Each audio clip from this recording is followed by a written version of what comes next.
Bom, galera, começo do ano tá aí, né? Então é hora da gente organizar as nossas leituras, os temas que a gente vai estudar ao longo desse ano, né? Eu já postei um vídeo aqui no canal indicando 3 calhamaços, 3 tijolão de teologia para você ler no ano de 2026. E agora, nesse vídeo, o que eu quero fazer? Eu quero indicar 12 livros para 2026. Como são muitos livros para indicar, a dinâmica aqui vai ser bem rápida mesmo, bem direta. Eu vou apresentando os livros e falando um pouco sobre cada um deles. E aí, conforme você for se interessando por algum desses livros, já vai anotando aí, já vai colocando na sua lista. Todos os links dos livros dessa nossa lista estão aqui na descrição e no primeiro comentário fixado. Então chega de conversa e bora direto para as indicações. O primeiro livro para estrear a nossa lista de leituras para 2026 é do Greg Allison e se chama Teologia do Corpo, vivendo como pessoas inteiras em um mundo fragmentado. De forma geral, pessoal, o objetivo do Greg Allison nesse livro é desenvolver uma teologia da corporeidade humana, é o que ele fala lá. E logo de cara, né, a primeira pergunta que surge em relação a esse livro é a seguinte: o que o autor ele quer dizer por corporeidade humana? E mais, essa corporeidade humana, como que ela se relaciona com a teologia? Bom, pessoal, o Greg Allison explica que a palavra corporeidade, né, em linhas mais gerais, tem uma dupla definição. Na primeira definição, corporeidade nada mais é do que a condição apropriada da existência humana. Ou seja, todo ser humano, para a sua existência nessa terra, nesse mundo, aqui e agora, ele precisa necessariamente de um corpo. Nessa vida terrena, se a gente não tiver corporificado, se a gente não tiver um corpo, a gente simplesmente não existe. Essa aqui é a primeira definição que ele traz de corporeidade humana. Já na segunda definição dele, corporeidade, pessoal, é um campo de estudo, é uma disciplina de estudo que estuda como que as pessoas estão ali se envolvendo fisicamente no mundo. Então, por exemplo, pensar, sentir, refletir, agir, comer e falar são atividades humanas comuns, habituais, e todas essas atividades elas envolvem algum elemento corporal. Por isso, o campo de estudo da corporeidade tem por objetivo analisar a experiência humana na sua vida corpórea mesmo, entende? Se atentando para o fato de como as pessoas vivem e experimentam a vida a partir do seu corpo, a partir dessa corporeidade. Nesse sentido, o estudo da corporeidade alcança várias disciplinas, né, como a neurociência, a fisiologia, a genética e por aí vai. Mas claro, o objetivo central, o elemento mais importante que esse livro traz para essa área de estudo é explicar como que a teologia cristã trabalha com essa ideia de corporeidade humana, por isso que o livro chama Teologia do Corpo. Daniel, beleza, legal, eu gostei da proposta do livro, achei interessante, mas em termos práticos, por que um livro sobre a teologia do corpo é importante, é necessário pra gente? Bom, pessoal, o próprio autor, ele responde a essa pergunta e ele argumenta que uma teologia da corporeidade humana é importante por muitos motivos. E eu gostaria de citar aqui para vocês 2 desses motivos que ele coloca lá no livro, lá no comecinho do seu livro. Bom, a primeira razão é que a teologia do corpo, ela toca em doutrinas cristãs centrais. Quando a gente pensa, por exemplo, na doutrina da criação, refletir sobre a corporeidade humana nos ajuda a entender melhor o fato de que Deus criou o ser humano como corpo. E aí, a partir disso, a gente se torna capaz de perceber quais são os propósitos de Deus para o desenvolvimento da nossa plena humanidade. Ou seja, o corpo dentro do projeto criacional não é um detalhe secundário, mas parte essencial da forma como Deus quis que o ser humano existisse no mundo. E isso nos leva direto a uma outra doutrina muito importante, que é a doutrina do homem, a chamada antropologia teológica. Pensar o corpo teologicamente nos ajuda a entender melhor quem a gente é diante de Deus, como unidade, não como alma de um lado e corpo do outro. E essa unidade faz parte do próprio modo como Deus se relaciona com a gente. E aqui eu nem estou entrando nessa questão de dicotomia, de monismo, não é esse o ponto. Eu simplesmente estou falando que a nossa existência humana, tal como foi intentada no projeto criacional, é uma existência integral. Nós existimos enquanto um corpo. Eu gosto bastante da definição que o Millard Erickson traz na sua teologia sistemática, que ele fala que nós somos uma unidade psicossomática, ou seja, psico, mente e soma de corpo. Então, nós somos um todo, nós somos um ser integral e a nossa forma de interagir com o mundo é uma forma integral. Embora, claro, também seguindo Millard Erickson, eu entenda que existe um elemento material e um elemento imaterial na composição do ser humano, mas essa divisão só acontece com a morte. Mas isso é assunto para um outro momento aqui do canal. E claro, né, pessoal, a conversa não para por aí. A gente ainda poderia falar da relação da teologia do corpo com a cristologia, com a pneumatologia, com a escatologia e com várias outras doutrinas centrais da fé cristã. E a boa notícia é justamente essa. O autor trata de tudo isso ao longo do livro. Ele mostra de maneira bem didática, de maneira bem clara, como que a teologia do corpo se conecta com diversas doutrinas bíblicas. E o segundo motivo pelo qual esse livro vale tanto a leitura é que, além de dialogar com essas grandes doutrinas cristãs, ele também enfrenta questões morais e sociais muito, mas muito presentes no nosso tempo. Questões ligadas à identidade humana, à disforia de gênero, ao transgenerismo, à heterossexualidade, à homossexualidade, a questão da imagem corporal, a obesidade, a anorexia, a bulimia, entre muitos outros temas, pessoal. Assim, são temas bem delicados, né? E ele entra em todos esses temas, sempre trazendo uma perspectiva bem bíblica, bem baseada nas escrituras. Sem exagero nenhum, uma teologia do corpo nos ajuda a viver de forma mais inteira no mundo quebrado, no mundo fragmentado. A leitura desse livro, pessoal, me trouxe uma consciência muito maior da minha própria existência corporal, de como o corpo faz parte da forma como eu existo diante de Deus e no mundo. Depois dessa leitura, galera, eu me senti muito mais preparado também para lidar com as questões culturais e sociais que envolvem essa discussão hoje. Então fica aqui minha primeira indicação. Pessoal, o segundo livro da nossa lista é de teologia histórica. O nome do livro é Sobre Ombro de Gigantes, Introdução aos Grandes Teólogos, do Michael Reeves. A proposta desse livro é bem simples e bem direta. São 7 capítulos, né? E aí em cada um desses capítulos, o Michael Reeves, ele apresenta um grande teólogo que marcou a história da teologia. Ele passa por nomes como Martinho Lutero, Calvino, John Owen, Jonathan Edwards, Schleiermacher, Karl Barth e J.I. Packer. Para mim, na época em que eu li esse livro, essa leitura foi muito proveitosa, sabe? Porque desses 7 nomes, eu conhecia melhor mesmo o pensamento de Lutero e de Calvino. Os outros eu só conhecia de uma forma bem superficial. Então, esse livro, ele funcionou como uma ótima porta de entrada para entender esses outros autores, que são autores, assim, bem importantes da teologia. E apesar desse ser um livro curto, né, com uma proposta simples, 2 pontos me chamaram muita atenção. O primeiro ponto, pessoal, é que o Michael Reeves, ele consegue juntar muito bem biografia e teologia. Ele apresenta um pouco da vida de cada um desses teólogos e, a partir disso, ele explica o pensamento desses teólogos. E eu acho isso ótimo, porque a história de vida desses homens ajuda muita gente a entender por que cada um pensou do jeito que pensou, os principais temas, as principais ênfases teológicas. E o segundo ponto que me chamou bastante atenção nesse livro, pessoal, é que o Michael Reeves, ele trabalha sempre que possível com as fontes primárias. Quando ele fala, por exemplo, do Karl Barth, ele vai direto à própria dogmática escrita pelo Karl Barth, não apenas ao que os outros disseram sobre o Barth. Isso faz muita diferença. Tem muita gente que acaba conhecendo esses teólogos só por meio de resumos ou leituras de segunda mão. E esse livro foge justamente disso. O Michael Reeves, ele deixa os próprios autores falarem. Claro que você vai estar conhecendo esses autores também de segunda mão, porque você não está lendo diretamente as fontes primárias, mas é uma leitura de segunda mão que se baseia nas fontes primárias. Inclusive, ao longo do livro, o Michael Reeves, ele cita muito os textos mesmo, os textos ipsis literis dos autores. Então, se você quer conhecer melhor a vida e o pensamento desses grandes teólogos aí da história, esse livro é uma excelente opção. E começar o ano lendo sobre gente que pensou teologia tão profundamente é, além de tudo, bem inspirador, né? Bom, fica aqui minha segunda indicação. E já o terceiro livro da nossa lista é de teologia bíblica. O livro é O Messias no Antigo Testamento, do Walter Kaiser Jr.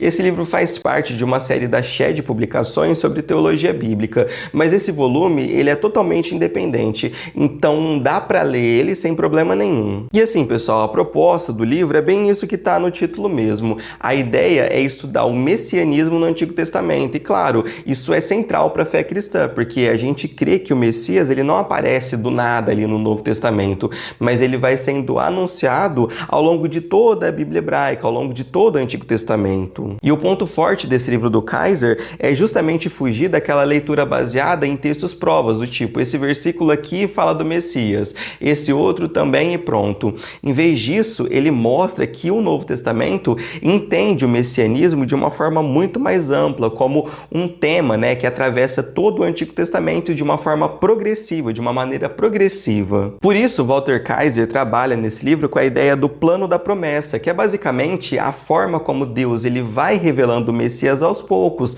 ao longo de toda a história bíblica. O Messias ele não é apresentado de uma vez só, mas ele vai ganhando forma conforme a revelação avança, de promessa em promessa. E aí, ao longo desse livro, o Walter Kaiser ele percorre todo o Antigo Testamento, do Pentateuco aos profetas, fazendo uma análise textual, exegética e contextual das principais profecias messiânicas. Esse é um livro, pessoal, de teologia bíblica na veia mesmo. Se você gosta de teologia bíblica, esse livro é uma excelente indicação. E essa daqui é a minha terceira indicação. O próximo livro da lista, nossa quarta indicação, é do F.F. Bruce e se chama Merece Confiança o Novo Testamento? Esse é um daqueles livros pequenos, mas assim, fundamentais. Esse livro já é um clássico, né? E aqui nessa obra, o Bruce, ele entra direto numa pergunta que muita gente já fez em algum momento da sua vida, que é a seguinte: será que dá para confiar historicamente no Novo Testamento? O interessante é que o Bruce mostra logo de cara que essa pergunta não é secundária, pessoal. No cristianismo, a fé, ela tá ligada a acontecimentos reais, a acontecimentos históricos, né? E aí ele vai falar que se esses acontecimentos históricos não são reais, a mensagem cristã simplesmente perde o chão. Paulo fala algo semelhante em 1 Coríntios 15. Ele fala que se Cristo não ressuscitou, a nossa fé ela não vale de nada, a nossa fé ela é vã. Então, a historicidade da nossa fé é muito importante sim, pessoal. Por isso, ao longo desse livro, o F.F. Bruce ele vai mostrando com calma como que o Novo Testamento surgiu, como esses textos do Novo Testamento foram copiados e preservados ao longo do tempo, e por que a gente pode confiar que o texto que nós temos hoje em mãos é, em essência, o mesmo que foi escrito lá no começo. Ele também situa tudo isso no contexto histórico dos primeiros cristãos, ali no primeiro século. Convenhamos, né, pessoal? Esse livro aqui ele não se tornou um clássico à toa, do nada. Mesmo sendo uma obra relativamente mais antiga, os argumentos eles ainda continuam de pé. É uma leitura rápida, direta e excelente para quem quer fortalecer a fé ou responder a esses questionamentos mais comuns sobre a Bíblia. Se você nunca leu nada de apologética histórica, esse livro é um excelente ponto de partida. Agora, os próximos 4 livros da nossa lista fazem parte do que eu costumo chamar de kit básico de interpretação bíblica. Esse kit é formado por 4 livros. E, pessoal, quando eu falo kit básico, o básico aqui é no sentido de fundamento, de alicerce, não no sentido de ser uma coisa simples e superficial. Muito pelo contrário, todos esses livros são um top de linha mesmo, coisa boa. E o primeiro livro desse kit tem como objetivo esclarecer questões bem introdutórias em relação à Bíblia. Por exemplo, quais os idiomas originais do texto bíblico? Como que se deu o processo de formação do Antigo Testamento e do Novo Testamento? O que significa dizer que a Bíblia é um livro inspirado por Deus? Quais eram os contextos históricos e culturais do Antigo e do Novo Testamento?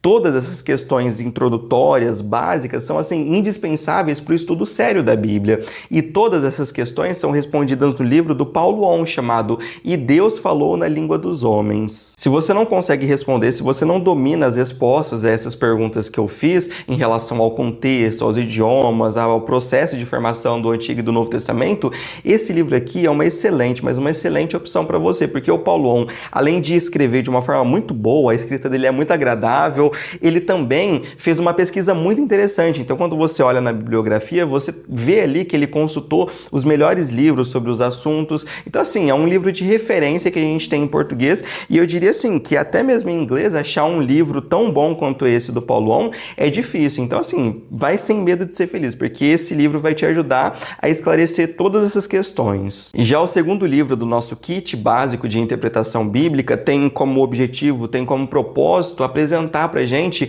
o que os teólogos bíblicos têm chamado de a grande narrativa da Bíblia. Então, uma vez que você compreendeu por meio do livro do Paulo On os aspectos introdutórios em relação ao texto bíblico, né? O próximo passo é você entender que a Bíblia é um livro que faz sentido como um todo, sabe? Embora, claro, ela seja composta por 66 livros diferentes, ela tem ali uma unidade narrativa coerente que se inicia lá em Gênesis e termina só em Apocalipse. E um livro que nos ajuda muito a perceber a Bíblia como essa unidade de sentido é o livro do Bernardo Shaw, chamado O Enredo da Salvação. A proposta desse livro é justamente apresentar esse fio condutor da história da salvação de forma acessível, ajudando a gente a ler a Bíblia com mais atenção ao enredo, com mais atenção ao próprio movimento do texto bíblico. Um outro livro que também faz isso é o Drama das Escrituras, do Gorin e do Bartolomeu. Aí fica ao seu critério, tanto esse livro como o livro do Bernardo Shaw cumprem bem esse propósito, né, de mostrar pra gente a unidade orgânica e progressiva das Escrituras. Já o terceiro livro do nosso kit básico de interpretação bíblica, pessoal, é sobre hermenêutica bíblica. O nome do livro é Introdução à Interpretação Bíblica. Bom, após entender os aspectos introdutórios em relação à Bíblia e entender que a Bíblia ela faz sentido como um todo, o próximo passo é a gente aprender a interpretar as partes individuais que formam o cânon bíblico. Por exemplo, a Bíblia ela possui textos poéticos, textos proféticos, textos legais, cartas, evangelhos e vários outros gêneros literários. E cada gênero literário deve ser interpretado de determinada maneira, seguindo certos princípios interpretativos, não é mesmo? Não dá, por exemplo, para a gente interpretar um texto poético como se fosse um texto histórico. Isso não daria certo de forma alguma. Por isso, nesse livro, os autores eles trazem uma discussão bem grande, bem interessante sobre os gêneros literários presentes na Bíblia, sobre as figuras de linguagem que aparecem ao longo das escrituras, sinédoque, metáfora, metonímia. Além disso, nessa obra, os autores também tratam de outras questões relacionadas à interpretação bíblica, como as questões da hermenêutica filosófica, da história da interpretação do texto bíblico. Pessoal, na minha opinião, esse livro é um dos mais completos sobre esse assunto que a gente tem em português, então vale muito a pena o investimento. Bom, e por fim, o quarto livro do nosso kit básico de interpretação bíblica tem como objetivo nos ensinar a fazer exegese.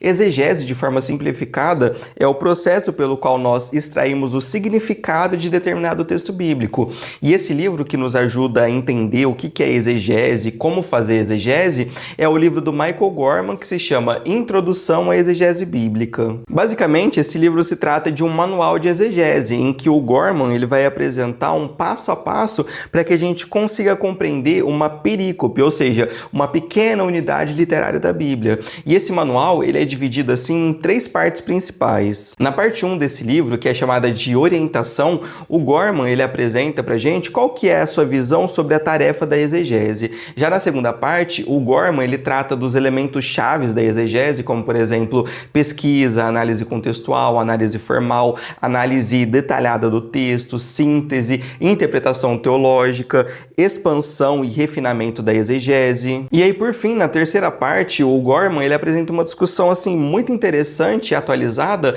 de recursos que podem nos apoiar na exegese, incluindo livros, periódicos, comentários, aplicativos bíblicos, sites de internet, tabelas. Bom, esses são os 4 livros que fazem parte do que eu chamo de kit básico de interpretação bíblica, né? Se você está querendo começar a estudar a Bíblia nesse ano de 2026 numa pegada um pouco mais aprofundada, de verdade, esse kit vai te ajudar demais mesmo. Então, até agora foram 8 indicações, só que calma, ainda tem mais coisa. Fica comigo porque ainda faltam mais 4. Os próximos 2 livros da nossa lista são do mesmo autor, que é o Peter Leithart. Eu gravei um vídeo aqui no canal falando sobre esse autor e falando também sobre esses 2 livros que eu vou indicar. Se você não conhece o Leithart, ou até conhece, mas nunca leu nada dele, eu indico fortemente que você coloque um livro dele nessa sua lista de 2026. Eu vou deixar o link desse meu vídeo aqui na descrição.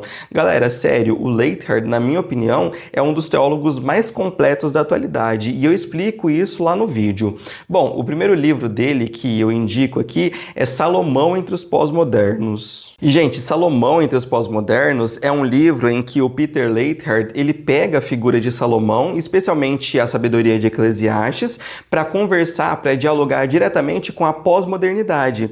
A pergunta de fundo é mais ou menos essa aqui, ó. Será que a Bíblia já não tinha feito há muito tempo atrás muitas das críticas que hoje a pós-modernidade faz à modernidade? Ao longo desse livro, pessoal, o Peter Leithart, ele mostra que o texto bíblico é extremamente realista e crítico sobre os limites da razão, do progresso, das grandes promessas humanas. E esses são os mesmos pontos de crítica da pós-modernidade à modernidade. Então, existe uma intersecção das críticas que a pós-modernidade faz à modernidade com aquilo que o texto bíblico já vinha falando falando há muito tempo atrás. Mas ao mesmo tempo, Peter Leithart, ele também deixa claro onde que a pós-modernidade ela para, onde que ela trava, porque ela desmonta bem a modernidade, mas ela não sabe muito bem o que colocar no lugar. Então esse é um livro curto, mas é um livro bem denso também, que ajuda muito a gente a pensar a fé cristã dentro desse contexto pós-moderno. Já o segundo livro dele que eu indico se chama Vestígios da Trindade. Aqui nesse livro, Leithart, ele mostra como que a criação carrega marcas do Deus Trino,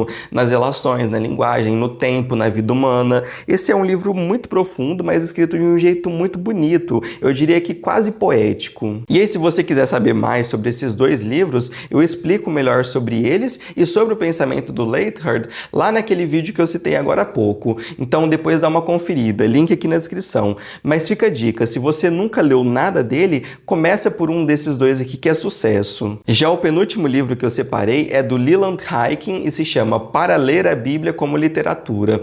E de verdade, esse livro é pequeno também, mas é muito precioso. Acho que são mais ou menos 190 páginas, mas é um daqueles livros que mudam a forma como você lê o texto bíblico, a forma como você encara o texto bíblico. A proposta do Leland Hyken é bem simples, mas ao mesmo tempo muito, mas muito necessária. Ele lembra a gente que a Bíblia, ela não é só verdadeira do ponto de vista teológico e histórico, ela também é literatura. E isso significa que ela foi escrita com gêneros, imagens, poesia, narrativa, ritmo, enredo, personagens, e tudo isso importa, tudo isso é muito importante. Um ponto que eu acho muito forte no livro é que o Leland Hyken, pessoal, ele mostra que a leitura literária não substitui a exegese nem a teologia, pelo contrário, ela complementa. Muitas vezes a gente sabe sobre o contexto histórico, a gente entende o grego, o hebraico, mas a gente perde o encanto, a gente perde a beleza, a gente perde a força imaginativa do texto bíblico. E ele mostra isso pra gente de forma muito prática. Por exemplo, quando ele tá falando sobre as narrativas bíblicas,